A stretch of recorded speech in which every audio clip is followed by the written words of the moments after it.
Hi Warriors, how's everyone doing? Just want to give you a visual example of the new PPT, the new plunge protection team.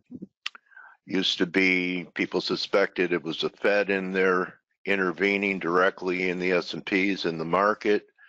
So Trump being aware of the budget, he took over.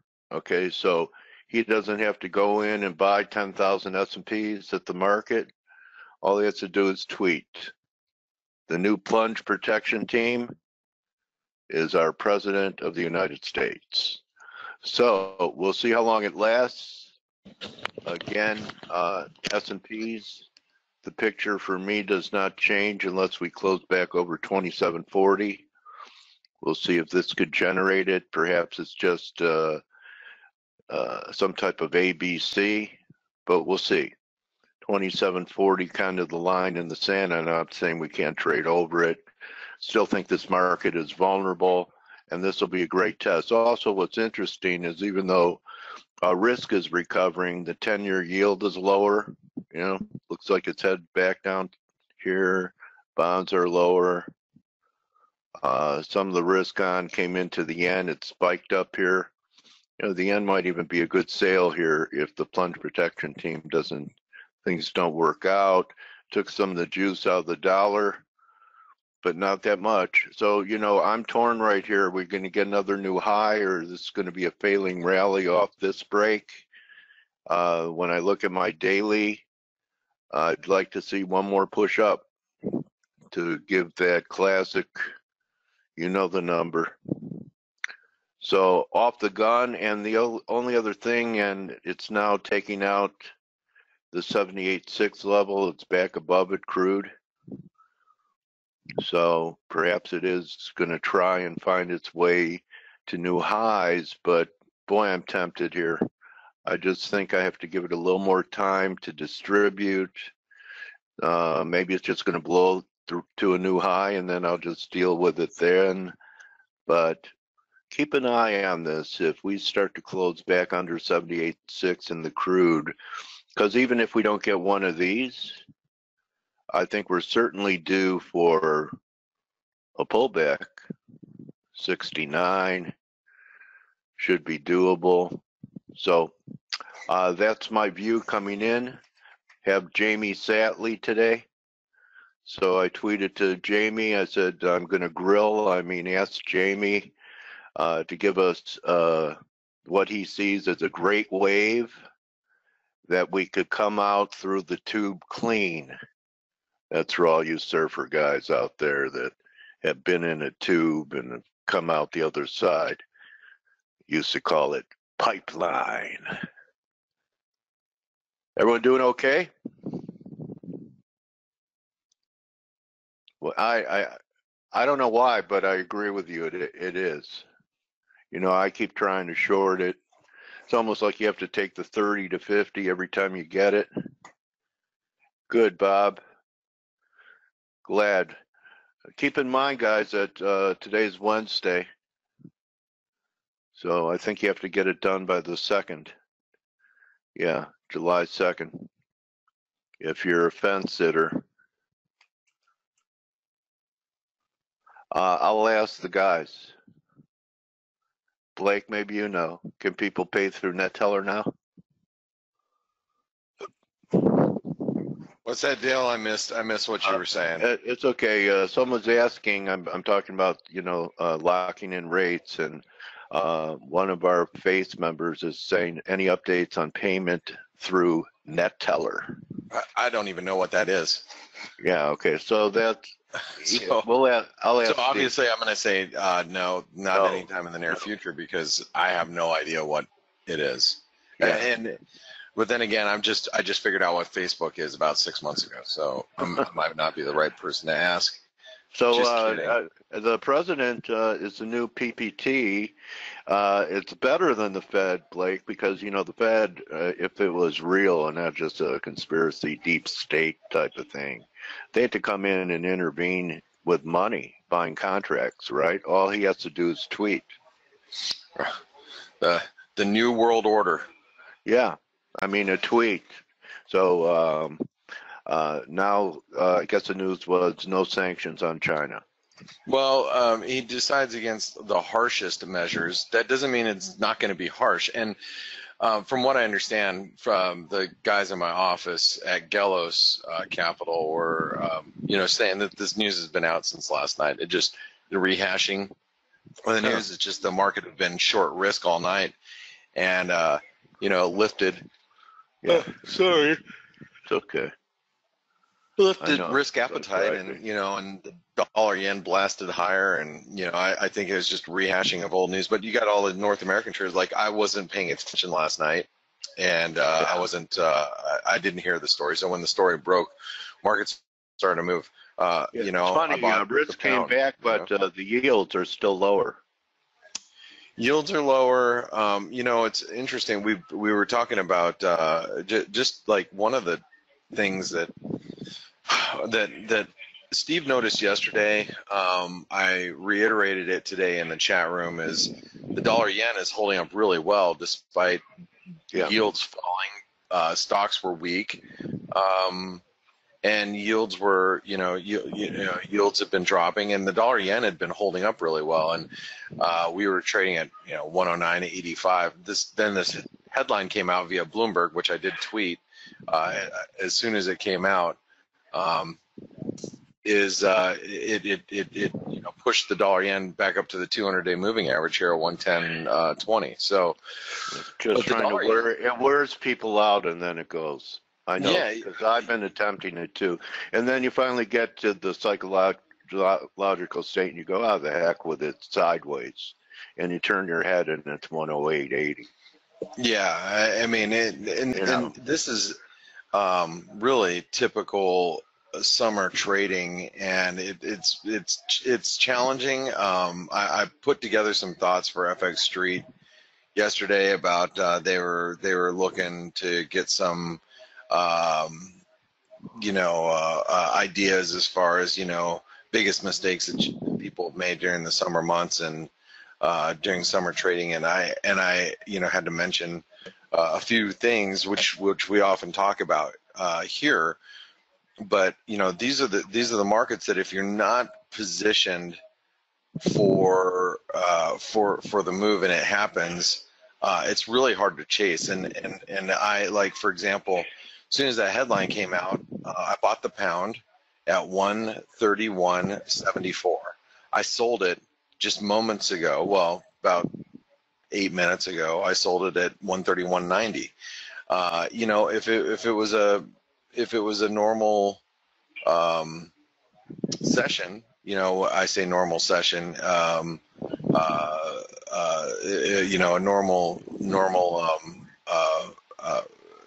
time of the year, I probably would have held on to the cable for another 30-40 pips. But everything has very limited follow through in the summertime, and you got to realize that it's the market's usually very, very the fall through just lacks, and so you have to be very cognizant of that. This is the time of the year where you have to scalp out of trades, especially if you're in a profit, and you don't stick around long if you're in a loss, because the markets can grind against you. Our guest yesterday, Steve Anton, said he has a huge following, and he said that it's getting tougher. There are more bots out there, and the moves are happening in a heartbeat, and that's it. He thinks it's getting tougher. Do you?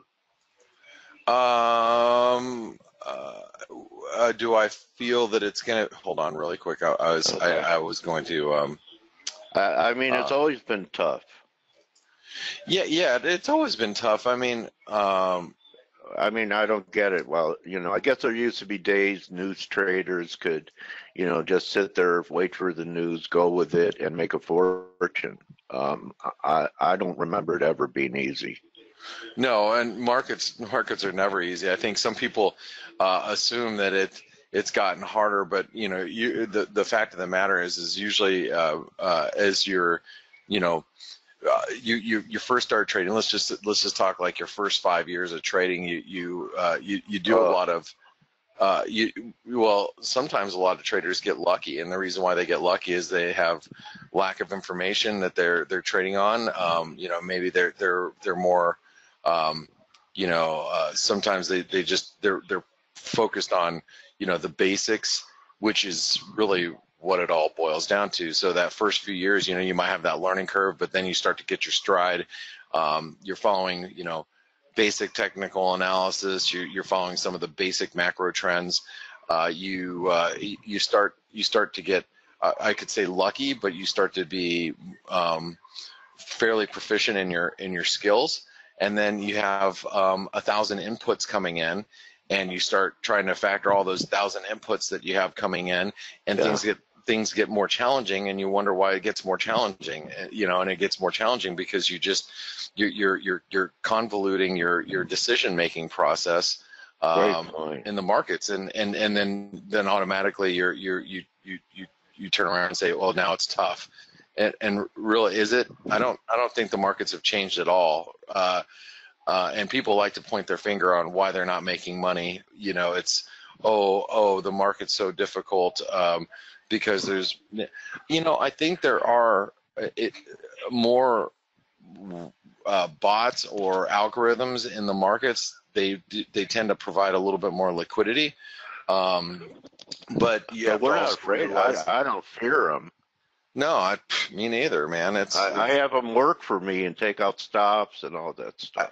Actually, I'm going to tell you, probably the most challenging thing for me ever in my career of trading was back when, and I only traded equities at the time, is when equities went from fractions to decimalization.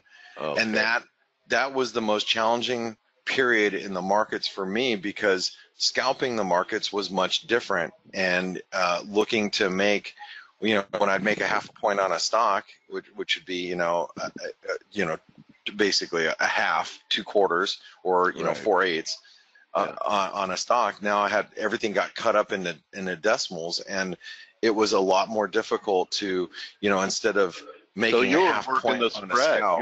You're working in between. And so instead of making like a half point or 3/4 point on a scalp, I was only making well, more than that, probably. I'd probably make like 20 cents or 32 cents on a move. And the moves were a lot more limited because you're trading off of decimals versus fractions. That was a fundamental change in the marketplace that really changed the dynamic of what I was doing, and I had to adjust, as a trader. But I don't really think that today's market is much more challenging than it was 10 years ago. I'm still doing the same things that I was doing in the past.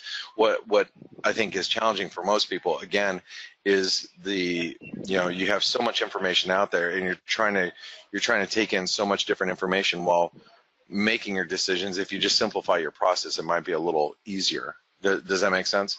Yeah, if you have a minute, I have a great story about making a quarter and this and that. Sure, go ahead. So this father's in a restaurant with his son, and his son keeps playing with a quarter and putting it in his mouth. And the father said, "Son, be careful, you could swallow it." So the next thing you know, the kid's choking on the quarter, and then some guy from the other side of the restaurant gets up and stands the kid up and kicks him as hard as he can. Didn't do a Heimlich, kicked him right in the nuts. And the quarter popped right out of the mouth, and the father was so grateful and said, "Thank you so much, doctor, for saving my son's life." He said, "I'm not a doctor, I'm a market maker." That's funny. That's a good one. That's a good one. That was a funny one, guys. You could retell that one. All right. So hey, Steve. Good morning. Good morning. Hey, so I'm gonna address an issue really quick. A couple of things. First and foremost, I'm long the U.S. dollar Mexican peso. We're going into the elections this weekend. We just came out of a descending wedge. We break above 20 in the dollar Mexican peso. I'm going to be adding. We retraced a 38% retracement. put out a pattern in play, or at least I did, in the U.S. dollar Mexican peso yesterday. Nice. And yeah, I mean it's one of those that I think that you know, for reasons of the election coming up, I think the U.S. dollar Mexican peso could be a potential long down here. And also just to let you guys know, the cable keeps rejecting this major multi-week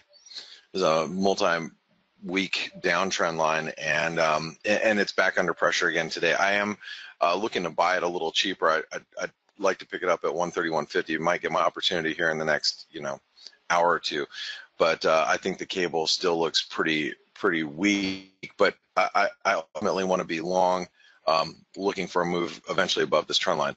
All right, now I want to talk about a couple of things. First of all, our prices for ForexAnalytix. If you don't use ForexAnalytix, like, you know, you don't, you know, have these different ideas about the markets regarding like our patterns in play. You're not getting all the, you know, alerts as they come out, you know, and you can get this via mobile, you know, whether you're using an iOS or Apple device or a Android device. Make sure you download, or actually make sure you sign up for ForexAnalytix this week. Prices are going up, and if you lock in your price today or this week, you're going to be grandfathered in. If you don't, I'm sorry that you're going to end up paying a significantly higher price for ForexAnalytix moving forward. Because, Blake, can I finish what I'm saying, please? Okay. So, yes, sir. So prices will be going up significantly over the course of the next week. So make sure that you lock in your prices now, because we have launched this whole new version of ForexAnalytix, which is the technology that you get here is much different than any other type of service that you're going to get, analysis service, where, you know, you get some sort of static website. This is a very dynamic piece of technology, and you have the mobile apps, you have your iPad applications, and it's all at your fingertips. So make sure you take advantage of that this week. And go ahead, Steve. What were you going to say? That you know, starting today actually, and until the 2nd of the month, there is no trial anymore. So, and there is no tier 1, there is no tier 2. It's only tier 3. But still, they have an opportunity of getting in tier 3, which after we hike prices at the 2nd of the month, it's going to be cheaper even than the tier 1. So, you know, this is a one-time. Just so everybody knows, tier 3 it is basically, you're going to have all the analysis. We wanted to make sure that everybody, you know, if you're going to take advantage of ForexAnalytix, you get the entire package. You're going to get Elliott Wave and harmonic analysis, and from Grega and Andre and the rest of our team as well. So thank you, Steve, for mentioning that. That's really important. But one of the other things that I wanted to talk about today is we have this chat room. We have this great community, which you guys, as ForexAnalytix subscribers, especially when you have you've been a subscriber for more than 6 months, you can be involved in the chat room. Now you can watch and see what people are doing up until, you know, unless you have a semi-annual or annual subscription, you can start to chat. But this chat room is a community of traders that a lot of these traders have been with me literally for 10+ years. I would say out of the 90 some odd people here, probably 20 of them that are logged in right now I've been chatting with them for 5, 10, 12, some of them longer than that, years. This is a community that that has been built around traders that I know, and you know, with that community that we have here, I want to be very clear that these guys, that was really funny. Who did that, Ziggy? That's hilarious. That our community, we had somebody come in and say, you know, you guys sometimes don't talk about markets, and I'll tell you what, in the summer months, man, it could be, you know, extremely boring in the markets, and we will talk about the World Cup, we will talk about, you know, what our kids are doing, but when things start breaking and the markets start moving, everybody drops what they're doing and they start talking about the markets. You want to see what we were discussing just an hour ago when things started moving. We started talking about how busy the markets right through. Let's see here, right through here, as everything was breaking, wherever I put that in. Oh yeah, you can see. I mean, this is all we're starting talking about. What we're buying, selling, shorting, getting long, news breaking. Oh wait, it came in through here. Sold dollar CAD, buying the dollar index. I just bought the pound, or I'm buying it here. News starts breaking.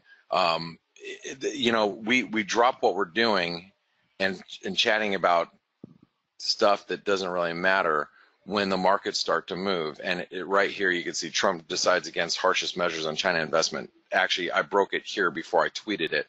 And then we start talking about all of the markets that are moving and everything that we're trading. And guys, this is not, you know, the people that are here, all right, most of us do that or do trade. This is what we do. But when the markets are slow, we're going to talk about different things because we're all a family and a community.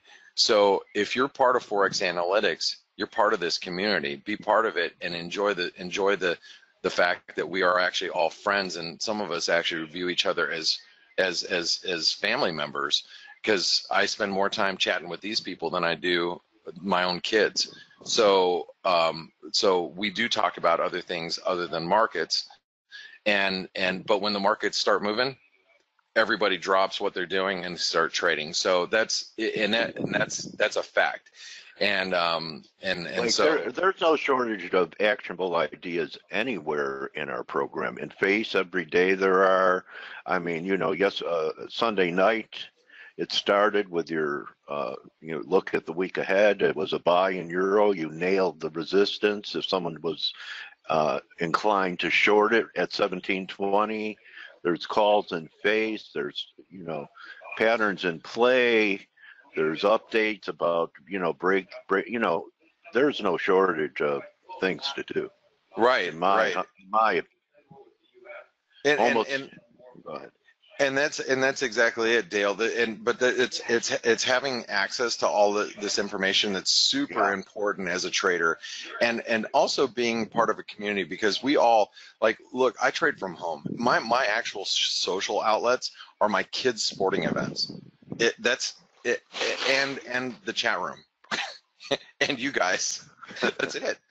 I mean, that's it. And that's really what it is for most of us. So, you know, thrive in it, enjoy it, but don't complain that we talk about things that are not market relevant when nothing's happening. I mean, when you have a 20 or 30 pip trading range in the euro dollar for, you know, 10 hours, or less than that trading range, we're going to talk about other things because we're all friends. So be part of it, and enjoy it, you know, and when the markets move, we'll talk about the markets, but when they're not moving, we're going to talk about other things. And so, but that's the kind of community that we have. You know, we do.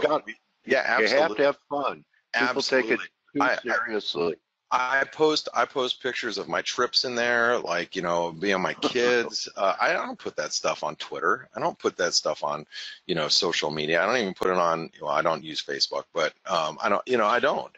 And I like to share that information with the people in our community, because these people right here are family. And so, and these are our people, and that's the kind of community that we've developed here in ForexAnalytix. So, anyway, enough about that. And I'm gonna get rid of you guys, put you back up in your normal spot. But anyway, all right, let me talk just about a couple other things before I turn it over to Steve. I am really nervous about the U.S. dollar Canadian. I'm really nervous that this sucker's not going to pull back much. I am looking to buy it on dips. I just haven't been able to find any type of dip. It's going to be really sad if we can only dip to 132.60 before we take off again. This is a very big, major breakout in the dollar Canadian. I'm really hoping for a dip lower before we rally, but I'm not opposed to actually chasing it either. I don't like to chase markets, you guys know that, but I'm gonna tell you a good rule that I follow, or a good rule in the markets. What does not go down usually only has one other direction to go, or you know, and you can do it the other way around. What does not go up usually only has one other direction to go.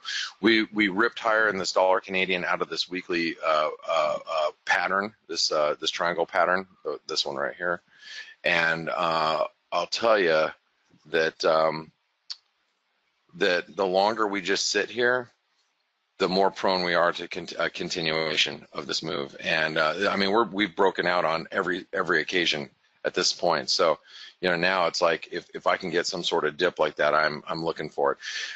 The U.S. dollar Mexican peso, I am long, and as I mentioned to you guys before, and we get above 20, and it's just going to really start to probably squeeze ahead of the elections. My hope is that we go into the elections at, you know, up towards, you know, 2020, post-elections on Sunday, we might gap a little bit, and then I'm going to sell into that gap. So I'll probably be looking to sell somewhere up in these levels if I can get it.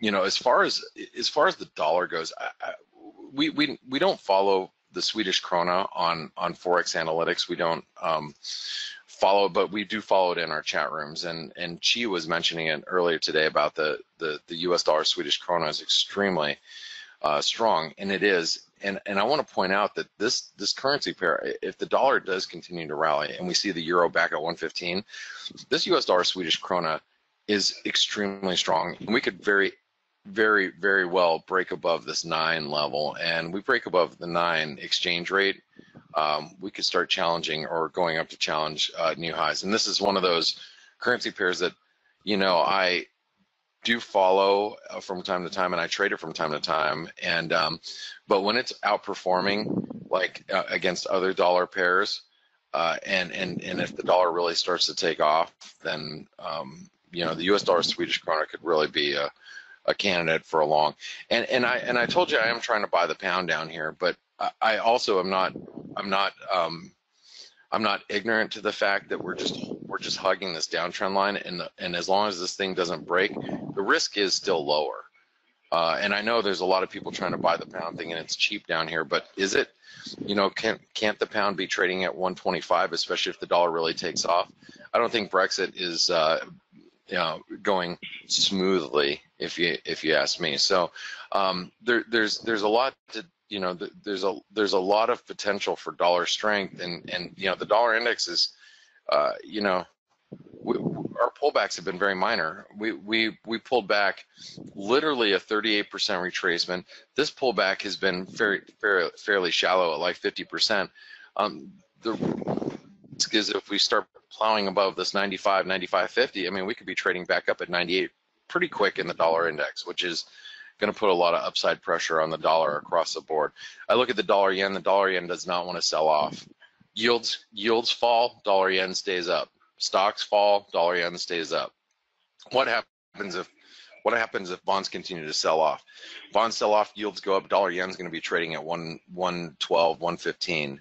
I've been shorting that thing a lot over the last couple months, and it's been very frustrating. I mean, I've made good money, and I have to tell you, shorting it up here the first time around a few weeks ago made my whole month last month, but trying to short it over the last couple of weeks it's been a very frustrating task. So, you know, we clear 112, and the dollar yen is really off to the races, and I've been very hesitant about shorting the dollar yen the last week or so. It's been holding up very well. Anyway, I'm going to turn over to my colleague Steve, and make sure you visit Forest Park FX. Go listen to last Friday's interview with Justin. He's absolutely spectacular as far as his answers and his demeanor, and it's just a wonderful group to work with. If you guys are looking for a broker, you're not happy with your broker, or you want to get, you know, have ForexAnalytix paid for free, and you don't live in the United States and want to go through our reimbursement program, durable goods orders just came out, by the way. Let me see here. Pretty weak numbers, durable goods. I'm looking at. Oh no. Actually, I was looking minus transportation was pretty weak, but kind of mixed bag here. And the dollars. Trade balance as well came in a little bit better than expected. I think it's kind of a mixed bag, like you said. Yeah, a little bit of a mixed bag. I was just looking at durable goods minus transportation. Wholesale inventories up though, 0.5% versus 0.2 month on month. Yeah, not a lot of movement here. Okay, well, hey guys, good morning, Stelios. Oh, hello, good morning, everybody. And good morning, Steve. And I'm gonna let you guys take it from here. And thank you, Dale. And have a great interview with Jamie. I can never pronounce his last name, so I'm not going to say it. He's great, sharp guy who's been around the markets for a long time. So.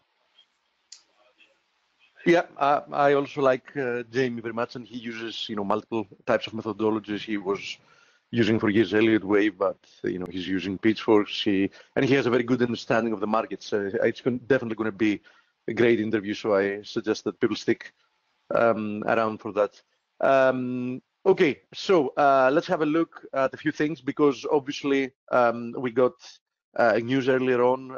Trump, in essence, tweeted that he's going to be against the harshest measures against China, and obviously, that created, some kind of a market movement. I actually took advantage of that. I want to show this because we've been talking about it. This is the USD Chinese yuan. I personally believe that this accelerated devaluation that we had in the Chinese yuan was purely a function of Chinese wanting to pressure Trump to ease up on his approach against China. We've already seen a lot of shots being fired having to do with potential trade wars, 50 billion tariffs, then upping the ante to 200 billion tariffs, and then retaliating from the Chinese. And I think that devaluing the yuan in essence is a method of retaliation. So Chinese yuan currently on a resistance area, already approaching the previous breakdown level. I think this is, quite a good opportunity. I actually sorted some here. I think this is quite an opportunity to perhaps see some kind of a pullback in the USD Chinese yuan. Now we also got a nice jump in the Aussie Kiwi. You can see that very, very clearly here. We already reached the next area of resistance, which is at 108.85. And the move lower, especially since we're accelerating, starts looking more and more corrective. I think this is going to be a very critical level for the Aussie Kiwi, the 108.85. If we actually manage to penetrate through it once again, I think that's going to be bullish. This is something that should influence how the Aussie and the Kiwi pairs behave accordingly against both the US dollar and the yen. Very correctly so, Blake gave some emphasis to what's happening with the USD yen, because we have been saying that USD yen doesn't actually behave properly, having to do with expectations of it breaking lower. I mean, it has been breaking lower twice from equivalent number of ascending wedges, but the follow through has been very, very underwhelming. And the more it fails to accelerate lower towards the 108 once again, I think the higher are the chances that it might actually finally give it a shot in penetrating through this long-term descending trend line resistance. And if that happens, actually, I think that USD yen should turn actually bullish after a long period of time that it was more or less in sell the rip mode instead of buying the dip, right? So I think that's quite significant, and it's going to obviously affect every single yen pair out there. Now, having to do with our usual our most popular FX pairs, we obviously see that euro resumes being weak, and we have to consider that it has already been in a prolonged move lower. We were looking for a rebound and then another push towards at least the 114.50 critical support area, because that was actually the breakout area when we were breaking out from a confluence of resistances there when we were actually moving to the upside. So I do think that 114.50 might act as a magnet. If we break lower from there, 113. Why 113? 113 is actually this channels resistance that might act as support. Let me mark which kind of channel I'm talking about. I'm talking about this channel, right? So now it passes from 113. So that's also an area to be monitoring for support there. So, you know, as long as it fails to penetrate through the 1850 area, I think that, you know, we need to be cautious, and definitely we also have to take into account that cable is about to invalidate the morning star formation that it actually posted last week. And, you know, that's going to be bad news, because it's a very bullish candlestick formation, which, as it seems, won't have managed to do more than just, you know, keep the pair in check for a few days. And, you know, you need to keep in mind that this is a confluence of supports here at the 131.40 area. It's this ascending trend line support. It was channels support. Then we broke above the channel, but the channel started acting as the channel's resistance started acting as support. Then we broke below the channel once again, and now we're retesting this trend line. And at the same time, this is also the 50% fib from the post-Brexit low to the 143 unchanged highs that we had. So if we actually do break lower from there, I think that you know, 130 is the next stop, and we should be seeing that rather fast. So I'm monitoring very closely this. Another failure should take us to 130, if not even lower. The 61.8 from the post-Brexit low is at 128.50. You know, that level is very likely to be tested as well. Now, I'm not going to mention the USD CAD because Blake went, you know, through it extensively. I am going to tell you, though, that having to do with risk, we were talking about it yesterday as well, risk after Trump's announcement. Obviously, risk is getting somewhat big here. You know, I want to see how this day is going to close. We did penetrate through the 27.35 to 27.40 support zone, but as I was saying, you know, 26.90 is actually even a more important support zone. We almost made it there a couple of days ago. If we actually manage to hold above it, I would still be very cautious in being short risk, right? So I'm really not convinced that risk is going to collapse from here. Although, and I mentioned that at some point last week, this is what we had drawn last week. I was pointing out that the VIX was actually showing some RSI divergence, some bullish RSI divergence, and we did see a jump in the VIX.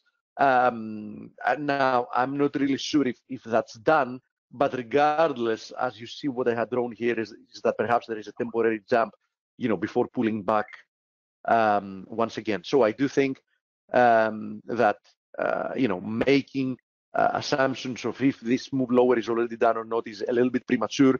But in general speaking, there hasn't been any serious support levels that have been violated. I mean, even if we see the Nasdaq, yeah, the Nasdaq did break below an ascending wedge, but all that happened within the confines of a larger ascending wedge, right? So still, I mean, that was a short-term bearish break. There's no question about it. But did it actually break the index? You know, looking at the daily chart, no, it actually didn't, right? Same deal with the IWM. I mean, IWM didn't make it up to the confluence of resistance we had indicated. It almost went there, but you know, it can just pull a little bit back and still remain within the confines of this channel, and even actually trade above this trend line resistance that we broke out from during May, right? So as long as that's the case, you know, whatever kind of technical damage we've seen happen to the indices is simply short term. Now, DAX, I mentioned about DAX how important, how critical this confluence of supports at around 12,100 was.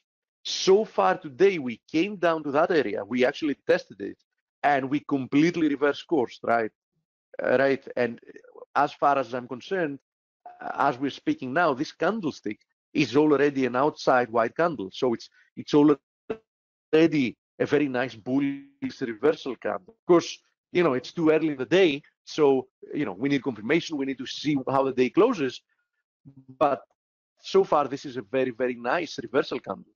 So if actually the DAX does close above yesterday's high, and given the fact that it already tested a very, very important area of support and reacted from there, I would just focus mostly on stressing out that this ascending trend line support is holding. So there is still no question of where the trend is, right? I mean, we have to respect the trend as long as we trade above this area. Another look at the FTSE. The FTSE might have already fulfilled. I mean, the ideal target would have been at 7,482, the equality target for an ABC. The day before yesterday, it actually came like 7 handles away, which is like an insignificant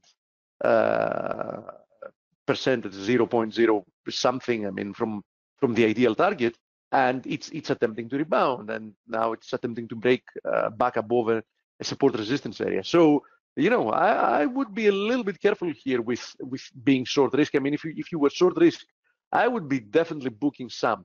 Same deal with the Nikkei. Nikkei actually never managed to break down below the 22,000 area, and unless it does so, you have to respect the potential for a move higher, because that's where the trend has been. So obviously, as long as it's trapped between 22 and 23,000, you can remain more or less neutral, but only break below the 22,000 area. I've said that multiple times in the recent days and weeks. We'll get the ball rolling here. But USD yen's resilience doesn't really inspire for expectations of a breakdown from here. Of course, anything can happen with the markets, but unless or until that happens, I would be very cautious trying to short the Nikkei.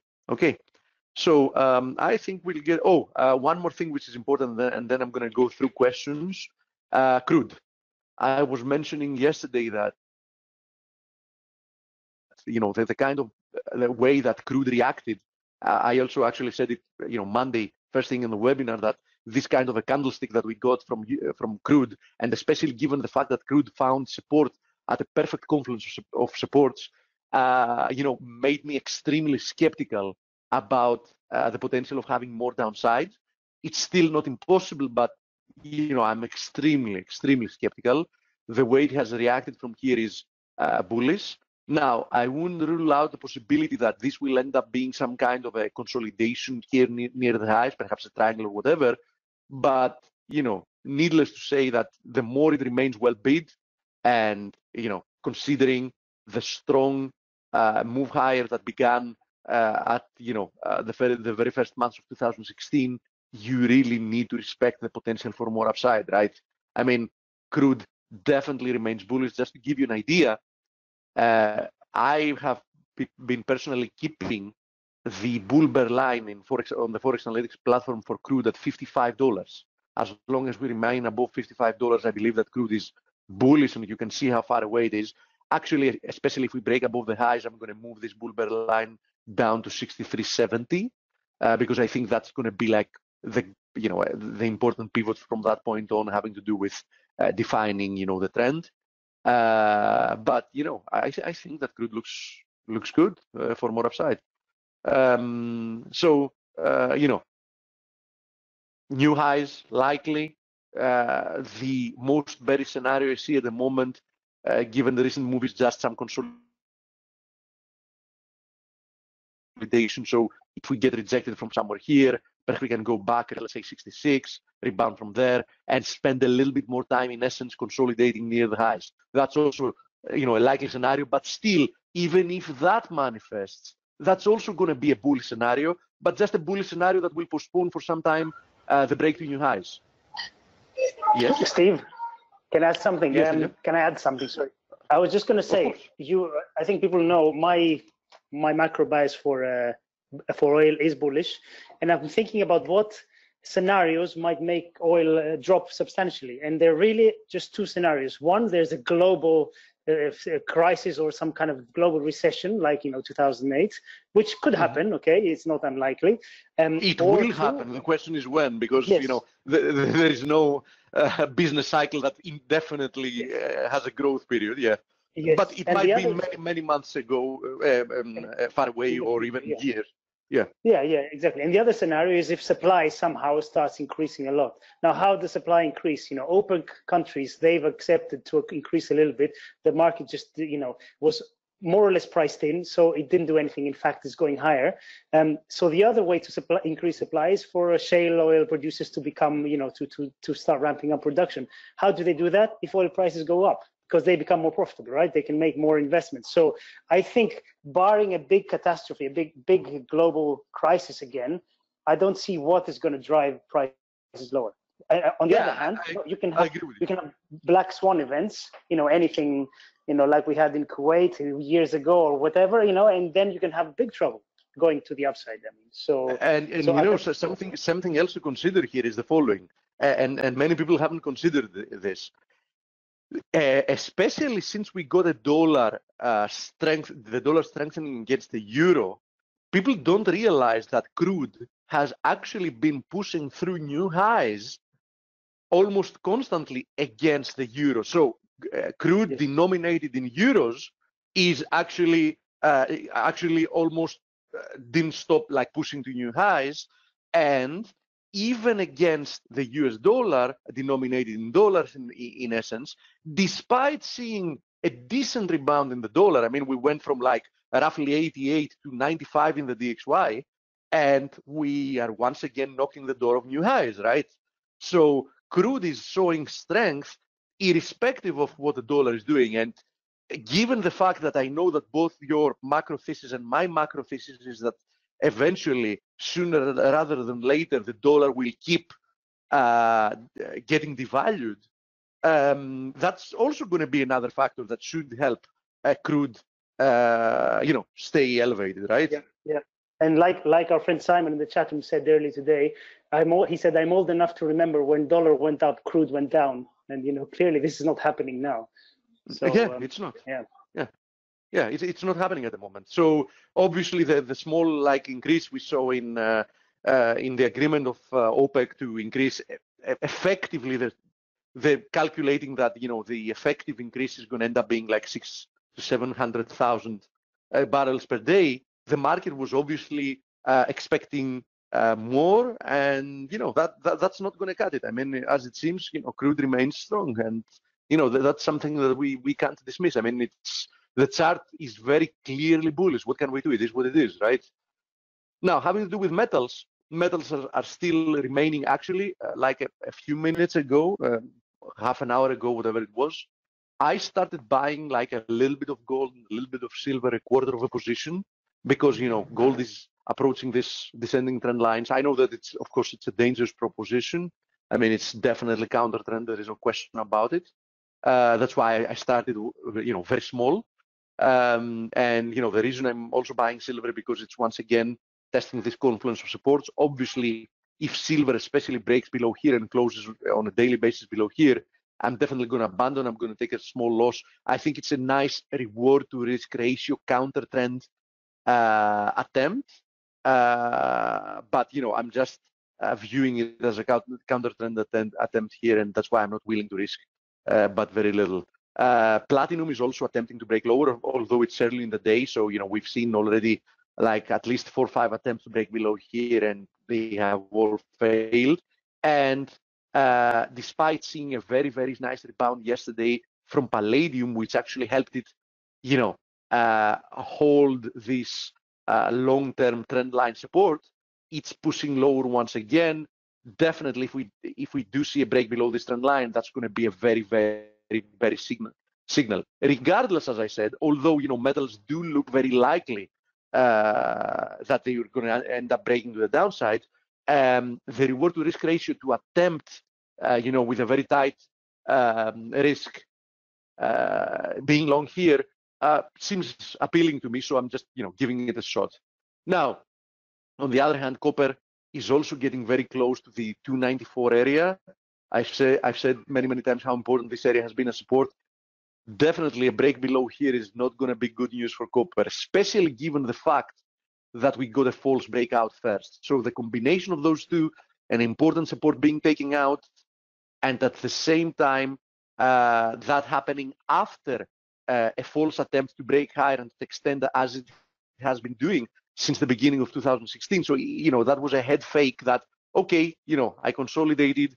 Now it's time that I do my thing and, push higher once again, as I have been doing since 2016, and then breaking down once again and coming on important support. If it actually, this support gives away, I think that's going to be really bad news. So, but still, you have to consider that copper is also on important support. So, we might see some nice rebounds here. I mean, almost all the metals on critical support areas, that might produce something. We'll find out. One thing is for sure, we'll find out very soon, right? Martin says RSI going to 0 on gold. DB making new lows. Actually, that's interesting. I want to have a look at it. DB is Deutsche Bank, for those that don't know, and actually, Deutsche Bank looks so bad. I mean, last time I was talking about it on the webinar, but I've been talking about it very frequently, was when there was a potential inverted head and shoulders formation here. But I had very clearly said that, listen, this can be an inverted head and shoulder formation only if it breaks above 21. But if it doesn't, then what this is a bearish consolidation. And just look what happened. It was a bearish consolidation, right? It was a pennant. We came back, we broke below, we came back, we retested the pennant, we held 21 once again, and then boom, another move to the downside. And this is horrible looking chart, horrible. This thing doesn't look good. I mean, it's just look at it. RSI hitting like 17, then barely rebounding to 50, 55, then hitting like 16, 17 once again, then barely, coming up to 35. This is so bad looking. I mean, really, Deutsche Bank is in trouble. And if something happens with Deutsche Bank, that's going to bring a lot of risk off, at least in Europe. And I do believe that this can spill over, almost everywhere. Gold looks bearish at the moment. Absolutely, it does look bearish at the moment. There is no question about it. It doesn't look good at all. The only reason that somebody can be looking for perhaps an attempt of moving higher is, first of all, if we do see a rebound from the Chinese yuan, not from the USD Chinese yuan, right? From the Chinese yuan, expect gold to react higher as well. That's one thing to consider. And after the news we go today, we might actually get something like that. Second of all, I'm just monitoring this descending channel, and we're approaching support. Given the fact that we're already oversold, that can also be enough to create some kind of a rebound to 1265, right? But I told you since the beginning, this is a dangerous proposition, right? I mean, I'm not proposing that people do this or follow me in this, and I'm doing it very carefully, taking very minimum risk, right? Okay, so let me see what other questions we have. Can you comment on USD CAD? Blake already covered some time ago USD CAD very extensively. You can see the recording right afterwards. Okay, let me very briefly say, just to help you out, I'm going to go to a 4-hour chart in the USD CAD, right?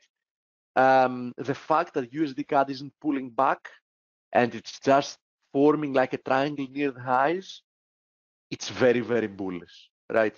So I was expecting potentially, and then you can see the recording, Blake covered it more extensively. I was expecting some kind of a reaction from here, perhaps a pullback towards the 130, 170, the previous high, or even 130, but this hasn't happened yet. And the more the days pass and we just consolidate nearer the highs, the higher the chances that we're just going to push through without even dipping lower, right? So it looks very bullish. Now, consider this as well. USD CAD is not pulling back despite crude being extremely well bid. So it shows you that, you know, even I imagine if we get some kind of a pullback in crude, USD CAD should shoot higher, and more or less the same applies to USD NOK. So because Blake didn't cover this, so let's have a look at it. I was mentioning very clearly with USD NOK that as long as it remains above 8, I really don't like it. That's why I took out the rest of my short position at break even. I said that the only bearish probability here is actually forming a head and shoulders formation, but that's not my main scenario. I would only consider that scenario if we actually broke below 8,798, something like that, and we actually triggered it. Unless we do that, I don't like USD NOK to the downside. I just don't, right? Especially considering what crude has been doing. I would have expected USD NOK to be a lot weaker than it is. And I simply cannot dismiss what my eyes are saying here. I mean, I'm from a macro perspective, I'm bullish the NOK. I would like to see USD NOK a lot lower than it is. I believe that it's a fair place to be in a sense, is lower, but you know, I don't care what my macro thesis says because the chart doesn't tell me that it's ready to do something like that yet. And as long as it doesn't, you know, I'll just follow what the chart tells me, right?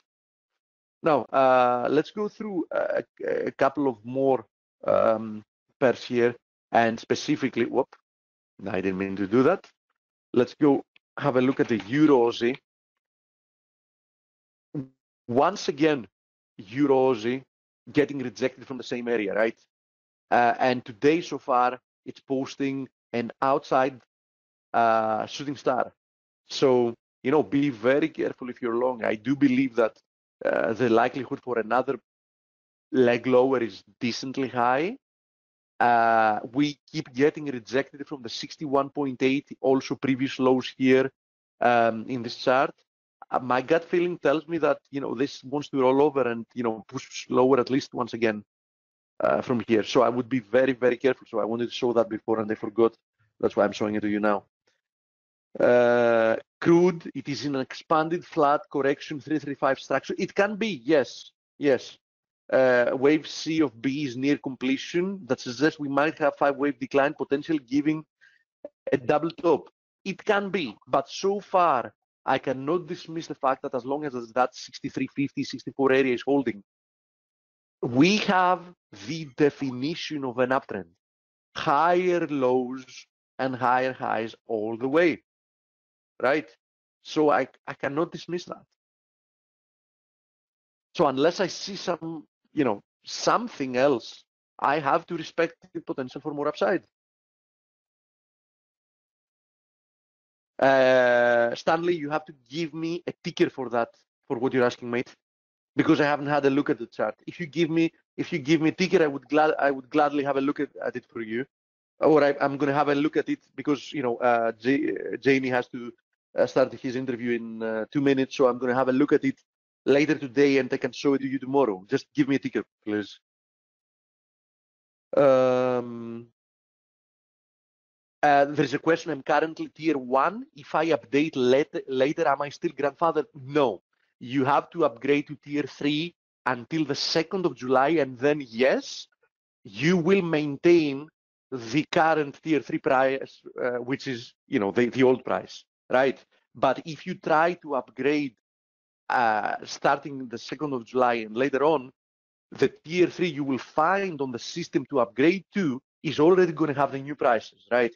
And let me reiterate what Blake said. We currently, only for these days, we don't offer a trial until the 2nd of July. We only offer our tier 3, but still, this is your great last chance to get in, because let me be very clear, prices, tier 3 is the all-inclusive plan. Our prices, even the tier 1 price, is going to be above what the tier price is at the moment. So this is your last opportunity to get on board, having full access through tier 3, and still capture that at a lower price than you would get tier 1 starting the 2nd of July and later on. Coach, we're exactly at the top of the hour. Is Jamie with us? Yeah, Jamie's been here listening to you. Okay, perfect. Yeah. So it's time for us to change. Are you? Let me ask you this, Mr. Volpe. And me listening to him. Are you a Jamie Satley fan? Oh yeah, absolutely. I am too. since okay, years ago. so okay, so you're coming, like it's like I have to tell you that I've actually also read Jamie's book, you know, that has to do with sentiment in the markets. I actually enjoyed it, and you know, he needs to send me a signed copy, or actually, I need to send him my copy so he signs it for me. Okay, I'm sure you would. Hi, Jamie. So it's like you're the home team. So feel very comfortable to be here. Haven't talked to Jamie in a while. It's always great to hear your voice, Jamie, and see what's on your radar, partner. So you have a lot of fans in here. All right, all right. Hey, can you hear me? Yeah. So, you know, Steve Volge's not easy to please. And he enjoyed your book on sentiment. Congratulations on that. Good to hear. Good to hear. How you doing, Dale? It's been a while, man. Good. Yeah, you haven't been here since I joined ForexAnalytix, have you? I just lost don't think your so, no. Okay. I don't know. Maybe I might have been there. I think you're both wrong. I think I was there once. Yeah, he has been here once. Oh, okay. Yeah, I think I was there once, early on. Oh, one of the. Oh, okay. It was so memorable. Yeah. So you can't even remember. All right, buddy. So, Jamie, you know, I tweeted you. I was going to grill you. I mean, ask you about what you thought was going to be a pretty good wave looking out, and you know, use a little surfing lingo that you could get in and come through the tube clean. You know, not get wiped out by the wave closing in on you. So, you want to start with the Dixie? What are you seeing here, bro? Yeah, what do you see? Let's just start with the dollar, DXY in particular, and wave-wise, we're looking at the weekly here, right? Right. So wave-wise, at least going out from, you know, from the 20, I think it's safe to say that you've got a 5 down, right? Okay, fair enough. The question then becomes, how do we count this from February? Okay. So, you know, bounce from 88.5 or so. Yeah. So is this a 1, 2, and then is this 3, 4, 5, or is this A, B, and is this all a C? For me, it doesn't really matter. I'm trying to stay, you know, kind of closer to home and just understand, are we at resistance or closer to resistance than not? That's really where my focus is. Okay. And that is where the, you know, the angles or the slope analysis comes into play, and that everything, all the extremely important angles to me are simply the 2008 to 2011 trend line. Okay. So, you know, that trend line, I have the whole channel drawn up here, but really the important levels are the ones where price crosses highs and lows. So you can see here that was, you know, ideal, and nailed the low down here. And where we are now is we're kind of up into the region where we would expect to see a top, and it's been pretty it's been arduous, I guess you'd say. You know, we've had this what seemed like like a reversal over here in early June. We had last week what seemed like a reversal. You know, we come off a little bit to start this week, and then here we are right back at, you know, if we were to close here, we'd be right back on a closing high. That doesn't change the fact that we're in this area for resistance. Well, maybe it needs one more to complete. I'm pretty big on 3 drive formations. Maybe yeah, it might be what, and therein lies, if we look at just an equal leg thing, you know, go from down here, right? So let's go equal legs, you're going to get 95.87. Okay. Right. So that would be a possibility too. Okay. 95.87 would put you, you know, that'd be a pretty solid move from here, right? I don't know, that probably puts you like 1460 on euro, and that's what, about 61.8 back from the whole move from 103 to 125.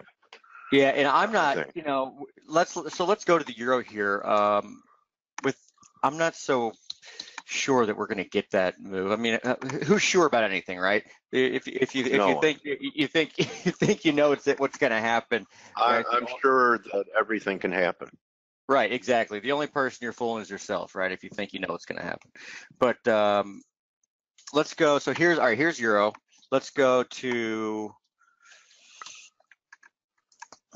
This is a weekly now, and we've got this broad channel. And by the way, I'm on linear scale. Okay. I talk about this a lot with people. You know, you hear some have to look at log scale on longer term charts, and you have to look at this here. There's no have to anything. When I look at log scale, the channel, yeah, you kind of brush up against these lows, but linear scale is actually a lot cleaner. You can see that within the channel itself, you've got, you know, the what I call the 25 line and 75 line. Lots of touches on those, including the low back here in 2017. But also, importantly, this is the level that was resistance, right, on linear scale. So let's take that. Is kind of like a pitchfork. Right. So I mean, you call this a pitchfork, but really it's just a channel. Okay. We're just drawing a trend line for back here. Right. Got it. Yeah. That's all it is. So, you know. Okay. So we threatened that channel line, got turned back. Well, yeah. What's your bias? If we're going to go back up there and take it out to the upside, or we're going to well, so here's fail from there and go the dark black line, which would be near the lows of 2016, 2017. That's a big question, I don't think isn't that's it? going to happen. Okay. Yeah. So let's draw in. We can actually draw in a. I'm going to talk about the concept of symmetry within. So now we are going to draw a bullish fork here. Okay. And we're going to talk about the concept of symmetry within a fork. Okay. So here we go. 15. All right. So what we're talking about here is you see the distance between the center line and this line up here is the same between the distance from the center line and this line down here. Interesting. Right? Yeah. So that is one of the concepts that you find in median line analysis. So you see how that line was former resistance, right? Last year. You're a natural February, teacher. March. Okay. The behavior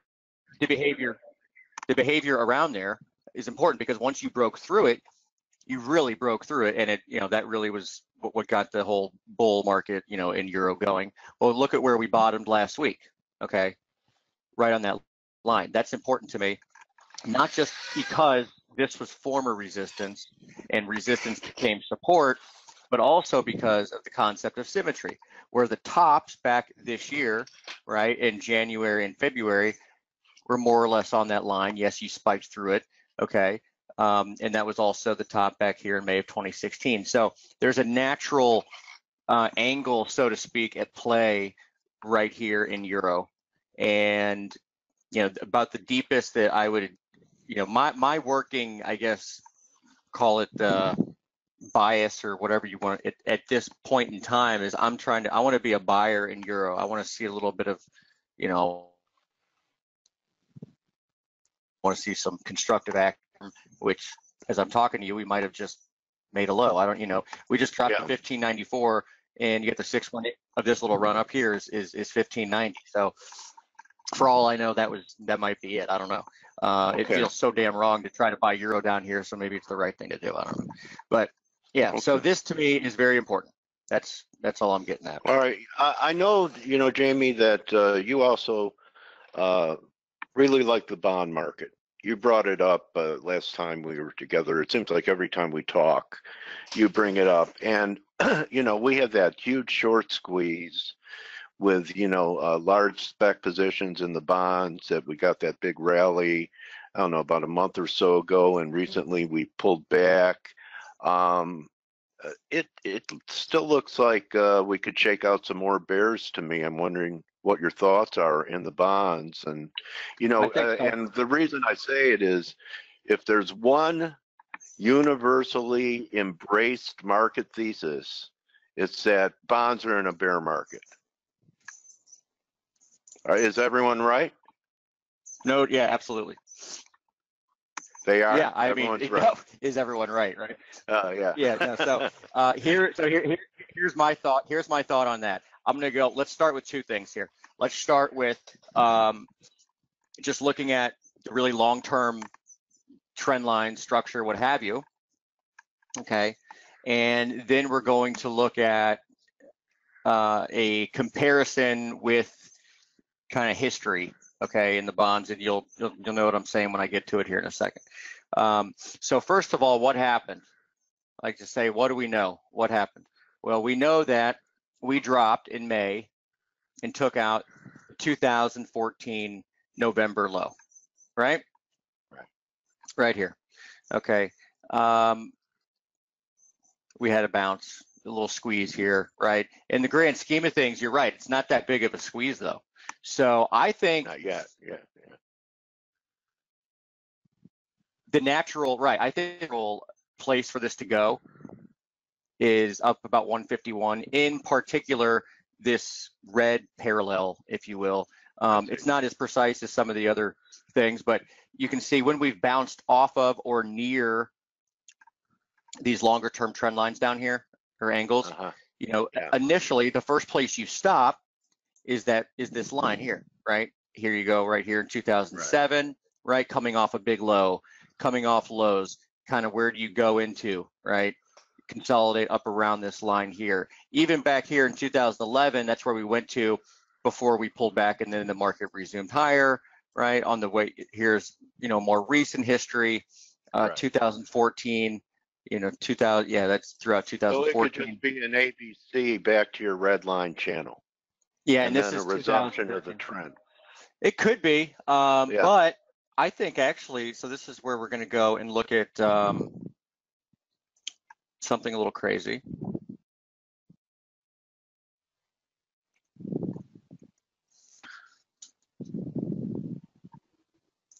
Okay. All right, so history kind of has a way of mirroring. You have a crackle of the bonds here? Yeah, so let's look back to what happened, 38 years ago. Starting in 1980, right? You had a big low. You kind of had three major bond lows, right?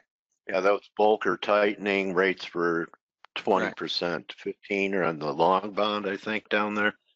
Right. So let's look now. The first, let's say, the first bond high. Here, it's pretty close. The first bond high, the second bond high, of course, after Brexit. Maybe we need a third rear high. So what this is just the mirror image of that. So I'll take this bad boy right here, and this is kind of crazy stuff, like whatever, but and then we can mirror that, and you can see that's what we're looking at here. Okay. That's a hell of a rally from here before the big failure. Yeah, it is. There won't be a lot of bond bears left if we're up there. So you're probably talking about on the 10-year under 2% yields, like 1.9.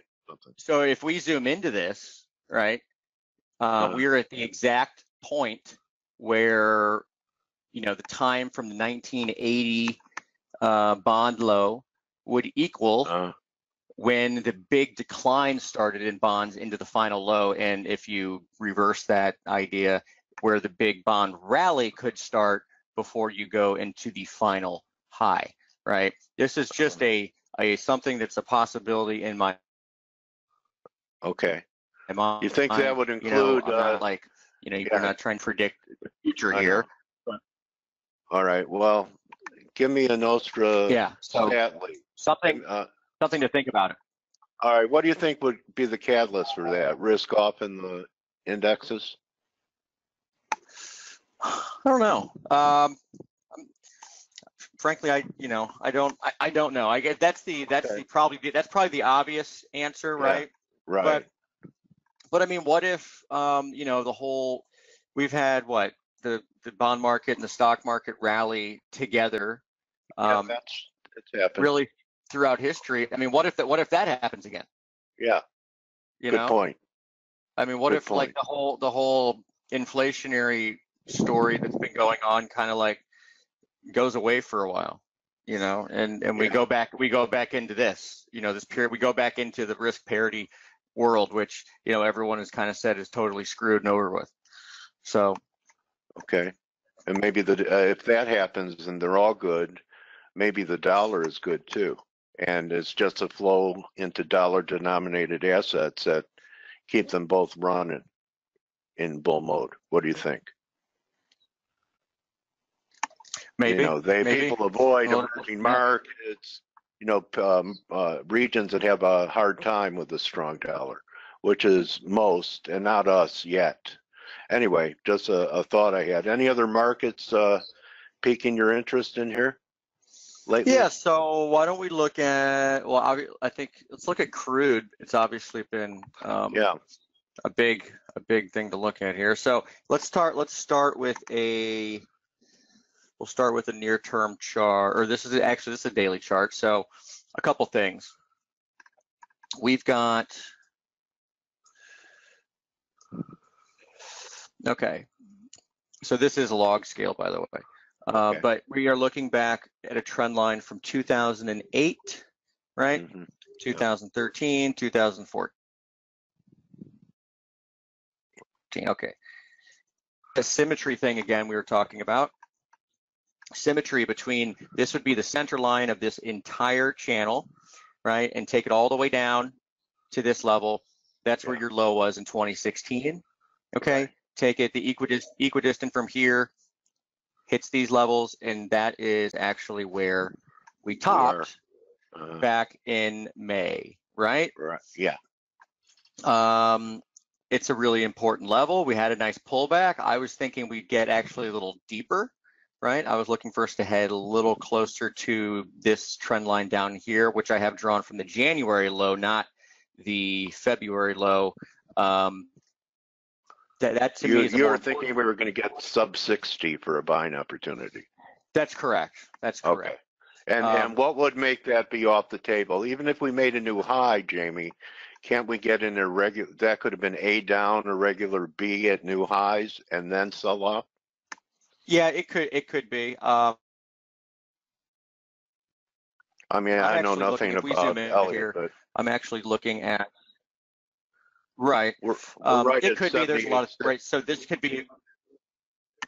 Yeah, and this could also, you could have an A here, and this could be B, and this could be, there's all kinds of possibilities. But within this short-term channel, the price that I'm watching, again, these are parallels based on that January 2016 line, and levels I'm looking at are going to be, you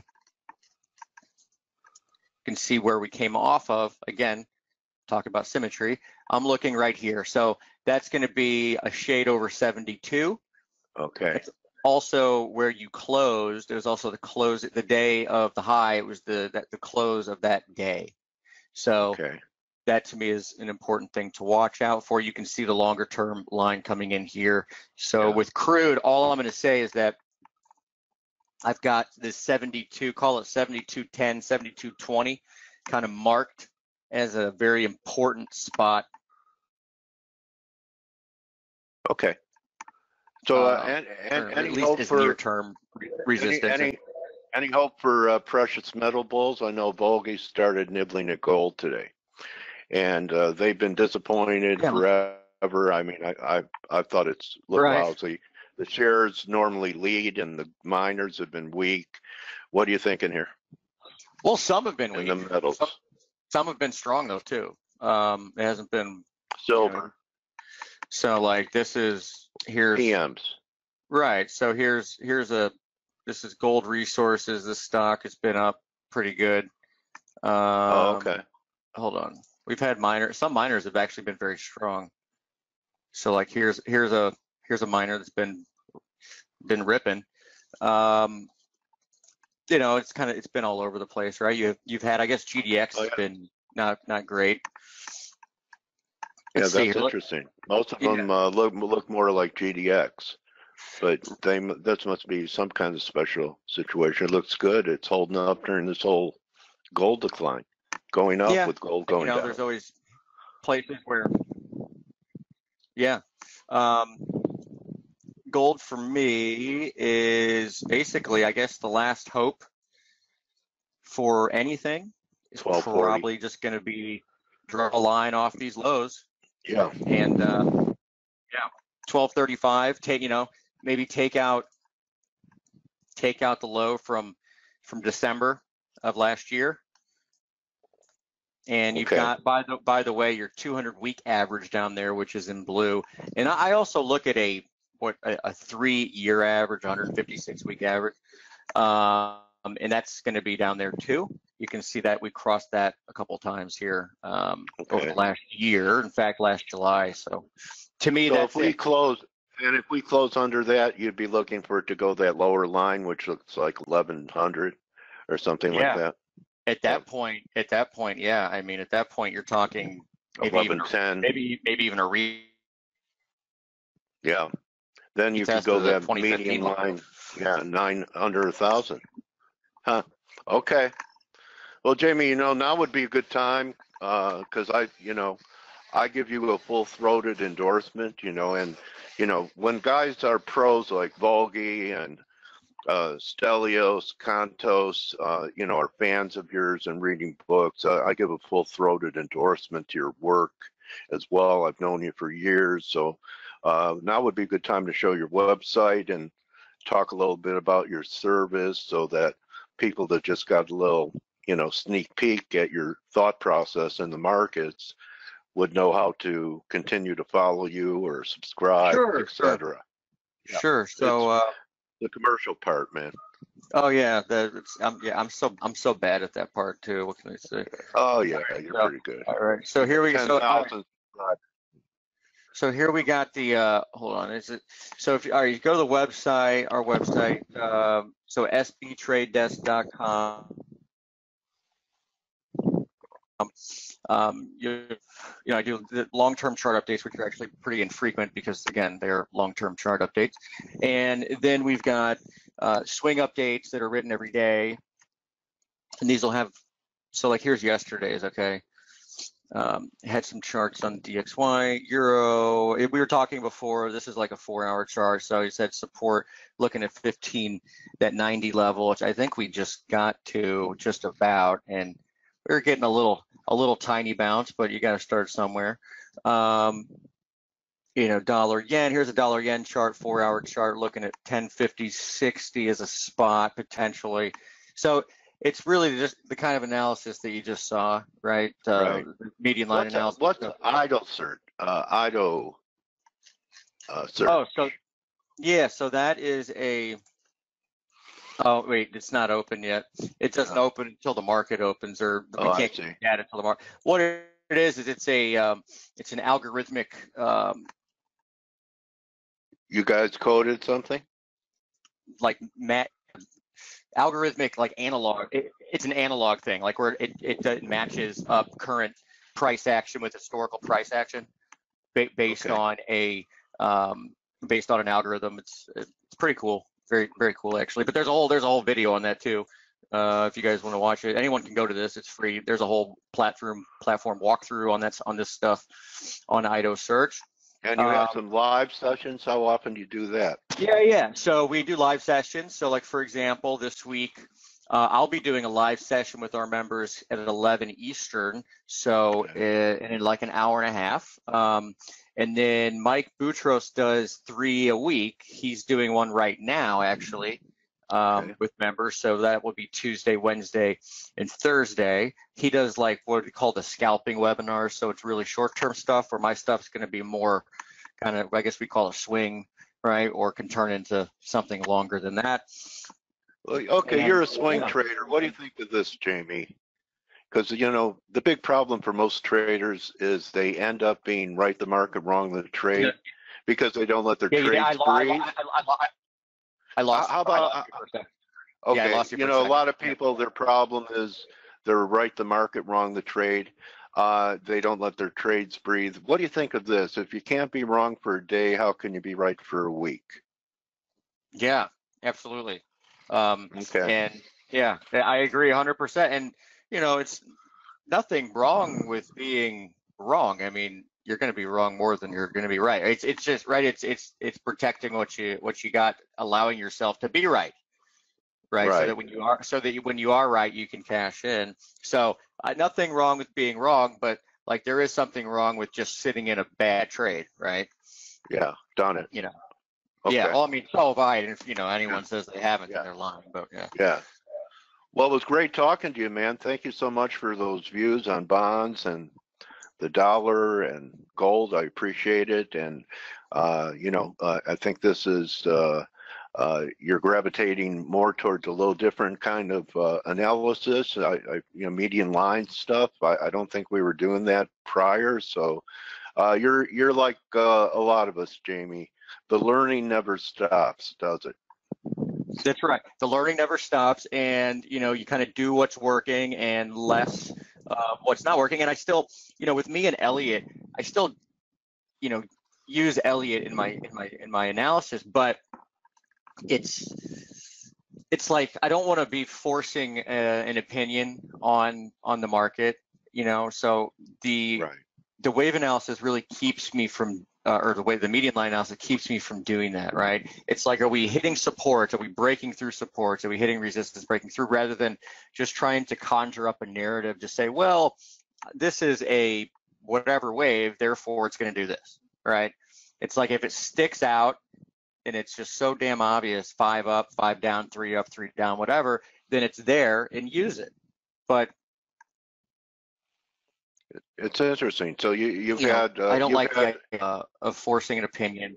Yeah, you're evolving to make it more simple, and not Absolutely. and take some, you know, keep it simple. Forrest Gump, he's my trading model. So Jamie, great talking to you. Excellent interview. I encourage people to check Jamie's workout and visit his website at SB Trade Desk, and you can follow him on Twitter at Jamie Satley. And good hunting, my buddy. Have a great summer trading season. I hope pips rain down on you and Chris and all of your clients. Dale, thank you, brother, and you as well. And we'll do it again sometime. All right, man. All right, Jamie Satley, everybody. Jamie is awesome. Dan Norberg. All right, Jamie. So that's a wrap for us, everyone. See you tomorrow for investing.com Thursday. Remember, don't just count your pips, count your blessings. See everyone tomorrow. Adios. Thank you, Jamie.